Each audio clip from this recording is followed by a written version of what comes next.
Hi there, I'm Tristan from the Kite Surf Centre, and today we're going to go through the buyer's guide for power kites, which are often referred to as power kites or traction kites and sometimes foil kites. It's quite a sort of big topic because power kites can be anything from a very small child's kite right up to something a lot bigger, such as these or these. Which you might use for kite buggying or even on the snow. So there's different types. The basic kites, such as sort of child stunt kite as such, is just a very simple setup, almost a piece of material with one line coming from each side, and you've got handles to control it with. So very basic, very simple, good fun if you've got young children and you just want to get out on the beach, and it's nice and cheap. Moving up from these, we have the slightly more durable and slightly more performance-based kites. So again, something like the Cross Kite Air, again a two-line kite, a little bit more robust, like I said, will fly slightly better, and you start to see it's more of a proper kite shape rather than a piece of material. So that means that the air goes into the cells of the kite and creates this aerofoil shape from the wind, which then allows it to fly better. So they come in various sizes, starting 1.2 meters and then going up to 2.1 meters, I think. So again, a good kids kite, a good entry level kite. It's not too expensive. Can be flown at the smaller sizes from ages I think 5 or 6, and then the bigger sizes have a little bit more power with a bit more wind, from about 10 years upwards. There's different models. So these ones, the ones I've referred to so far, have just got handles to fly the kite with. The kites in the slightly longer bags are with a bar. So again, another slight difference between the kites. The bar is a bit more like kite surfing. So you have a control bar with a line coming from each side, which looks a little bit like this, which you can then use to control the kite.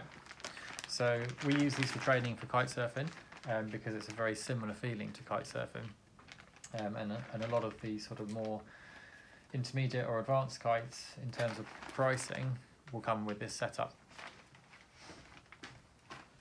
Now, so far I've only referred to kites that fly with 2 lines, but there are 3 and 4 line setups as well. So something like this has got 3 lines. Again, the kite is the same shape, and it flies in the same way. We steer it left and right, but the 3rd line goes to the middle of the kite. This line is used as a safety line for start, so if you activate the safety system, it just holds the middle line and it folds the kite in half and means it just falls out of the sky without any power. But more importantly, it means you can relaunch it on your own. So if you accidentally crash the kite down, straight down, you can pull that middle line and the kite takes off backwards, and then you can spin it around and go again. So if you're on your own, flying in the park or on the beach, then it just means that you're not reliant on either someone else throwing the kite up or having to go and sort it out every time it crashes. Finally, we have the 4-line kites, which generally the bigger kites are set up with. So 4 lines means you've got 2 lines each side, front lines and then the back lines. The front lines are the power lines and the rear lines are the brake lines. The controls are the same. We still pull one side to get the kite to turn one way, or the other side to get it to turn the other way, but the brake lines means that we can control the airflow over the kite a little bit more. So with the bigger sizes, this means that they tend to then fly on these handle type setups as well. So the handles have the front line attached to the top and the brake line attached on the bottom, so we can control them by moving the handle forwards and backwards to change the tension on each of the lines, and that allows us to fly the kite slightly differently. Being able to pull the brake lines tighter actually means you can stall the kite, which allows it to turn more quickly, and it gives you a little bit more control over what you're doing with it. So in the bigger sizes, anything bigger than 3 meters, they always fly much better on these handles because you can control it more and you can get it to turn faster. You can fly the bigger kites with a bar, but you can't get enough leverage to really get it to turn very quickly.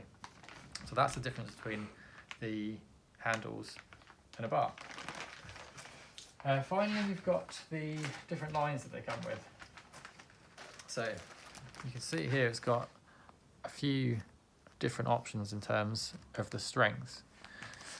Generally, the smaller the kite, the less braking strain you need because it's not pulling as much, which means the lines can be thinner and you don't have as much drag. And then the bigger kites that have got more power will generally have a higher braking strain, which means that they're a little bit thicker, they've got a little bit more drag, but the lines aren't going to break if the kite's pulling a little bit more, which it generally will with it being a little bit bigger.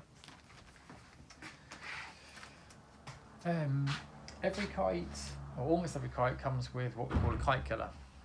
So this is a safety system which you can wrap around your wrist. Like this. It's just a Velcro strap which goes around your wrist. So just held in place with Velcro, it's nice and simple. What this allows you to do is to collapse the kite at any point when you're feeling uncomfortable or you just want to land it. So generally, if you let go of everything for almost all of these setups, then the kite will collapse and it'll fall down to the ground. With the 3 or 4 line setups, you can then relaunch that easily on your own, either using that same safety line or using the handles to take the kite off backwards. Some of these kites are suitable to use with a land board, such as this one down here, or a buggy. But generally only the kites which are slightly more expensive and a little bit more durable. Some of the more basic models, such as the cross kites, which are aimed more at children, and the sort of child's kites, haven't got strong enough lines with them to be able to put enough power through it to be able to pull a land board or buggy, whereas something like the Peter Lynn kites are more designed to do that, and that's the same as we use in the school. So got a higher braking strain on the lines, and the kites are much more durable. When you're kiting on the land board or buggy, you tend to have a bit more power, a bit more wind to be able to get going, and which means if the kite does crash, then it's quite easy to damage it.